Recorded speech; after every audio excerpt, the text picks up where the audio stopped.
things like player state, game session. All of them are mostly used in a multiplayer game. So if you're making a game like either a split screen, LAN, online game, multiplayer, you probably end up using these functions here because you need to keep track of the state of a game somewhere that's not on people's computers so they can't cheat. But it's a bit too advanced for now, so I'm not going to talk about that. Keep in mind, if you want to do something multiplayer, you'll have to look into the yeah, HUD basically is it's a class for handling the main kind of UI of the game. Keep in mind, a HUD is a non-interactive UI. So if you look on a screenshot, it's basically this kind of stuff, showing you the score, showing you your health, the shield, but it's not something that the user can click on or can interact with. That's what a HUD is. The interactive UI is kind of like system. So let's try something like that. Let's try having our own UI and have a representation of the score. Every time we score a goal or something.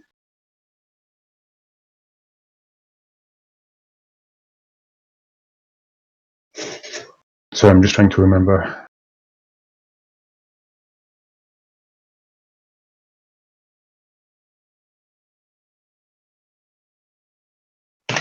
Yeah, so let's try to use the goal example to update the score every time we score a goal. So the first thing we want to do is create our own game mode. Sorry, I've already created it. Yours will look like this, I think. You should see, if you click on blueprints at the top, there's a project setting category, which shows you the game mode that's currently being used. And if you go into select game mode, yours should be showing either select game mode base or just game mode, one of them. But we're going to change that. So what we want to do here is go to game mode and we want to create a new one. Right? And when we create a new one, as with everything, it needs to be based on a parent. Right? So for the parent, select game mode base and click on that. And then we're going to save it somewhere and give it a decent name like GM_goal game. Maybe soccer game is better. Click OK. And so now it's created that new game mode and it's open. If you look back into blueprints here in project settings, you can see that now it's been set to GM soccer game. So it's already set it for us. Now we just need to edit it and make sure that the default pawn, we change this back to the third-person character, because otherwise it's gonna spawn a default pawn, which is basically nothing. So make sure you change that to third-person character. And that's basically all you will need to do for now. So now we have our own game mode. Let's just make sure by doing a play from here. It's still working. Cool. So what I'm gonna do next,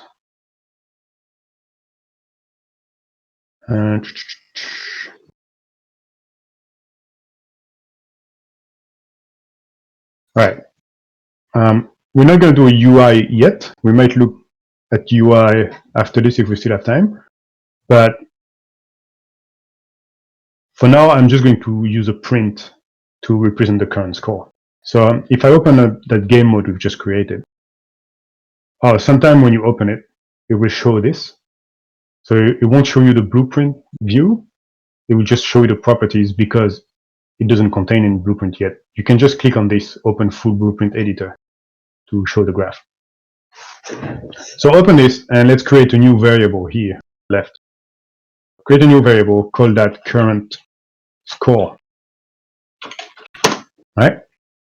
And we'll change the type to be an integer because our score will be a number.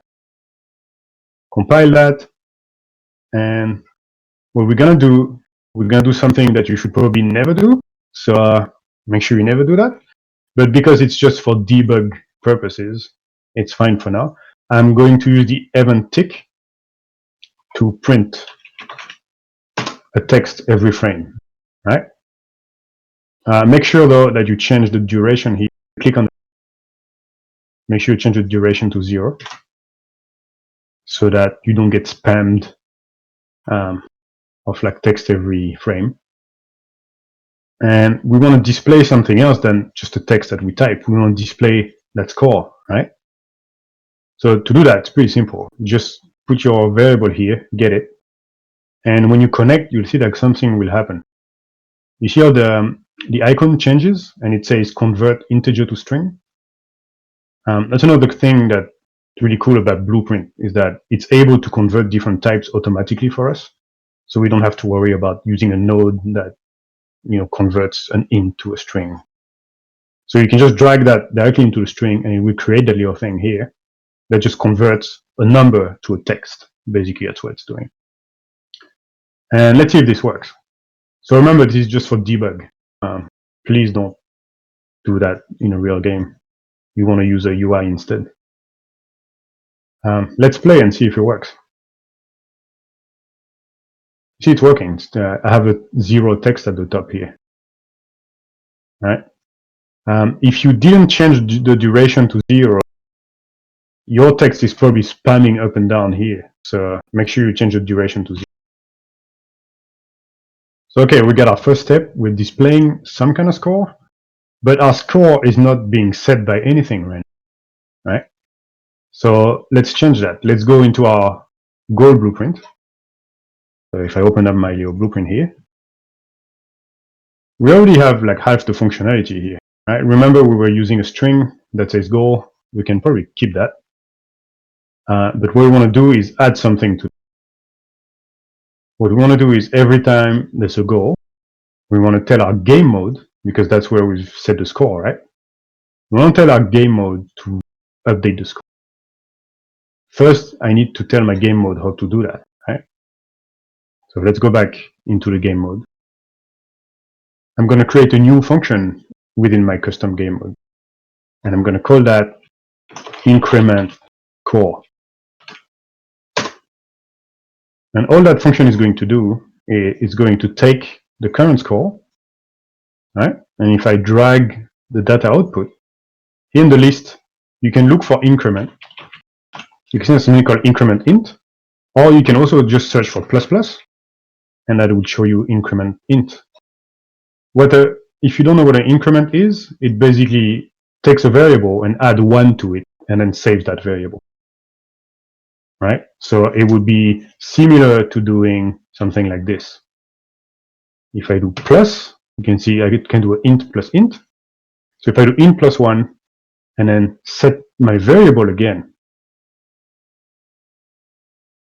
but instead of setting it to 0, I set it to current score plus 1. So if here it's taking 3 nodes to basically add 1 to my score, it's a bit easier to just use an increment node where it does that automatically for us. So ++, and that's all that function is going to do. It's just going to add 1 to our score. Now, if I go back to the goal blueprint, so not in the game mode anymore, I'm going back to the now, once a goal is scored and we're sure it's the ball, after we print that goal thing, I'm going to call my game mode. How do I call my game mode? It's pretty easy. I just do a get game mode. So that's a custom function from the engine that returns the game mode. But we've just made our custom game mode, right? And our custom game mode is a specific class. It's a GM soccer game. Remember, it's a child class. If you look here, the parent class is game mode base, but we're a child class. Our class is GM soccer game, and you can see here the get game mode node returns a game mode base object reference. So we're kind of in the same situation as we had for here when we scored the goal. The overlap gives us an actor. We need to check if it's the ball touching it. It's the same thing here for the game mode. It's giving us a game mode object base, right? But the game mode object base doesn't have that function we've just created, increment score. You can see here, if I look for increment score, there's nothing. You can see there's nothing because this is not my GM Soccer game class. It's just a game mode base. So I need to use another cast. I'm going to drag that and do cast. And in the list, I'm going to pick cast to GM Soccer game. And then connect that to my execution flow. And you can see that now it's giving me an output here to be able to get my GM Soccer game class. And now I can call my function. You can see now it's in the list because this is the right class. It's GM Soccer. So yeah, I think that's all we need, all right? The ball's touching, sprinting goal, and if the game mode is right, increment the score. So let's try that. Play from here. So you can see there's 0 at the top left. If I score a goal, now it's incremented to 1, right? And then if somehow I can get the ball back in there, probably not the best mechanic, that one, but if I put the ball back in, you can see that now it's being incremented to 2. So we have a kind of functional score tracker, and that's working really nice. And it's all in the game mode. The reason we're putting it in the game mode, if for example you watch a lot of some of the bad tutorials on YouTube, they would put the score in the player pawn for some reason, and because they think player pawn is like a nice class that's not a level, and I should probably keep track of the score on the player. That's a bad idea, because when your player dies, for example, the player pawn gets destroyed. And because remember, a pawn is controlled by a controller, right? So when your player dies, the player controller receives the died event and is going to destroy the pawn and spawn a new one and then control that new one. Which means if you put the score in your player pawn, that score would have disappeared. And then when you die and you respawn, then your score will be back. Which maybe is something you want sometimes, but probably not of the. It's like code-wise, it's a pretty bad place to store. When you want to store something that's game-wide, the game mode is probably the best place for that.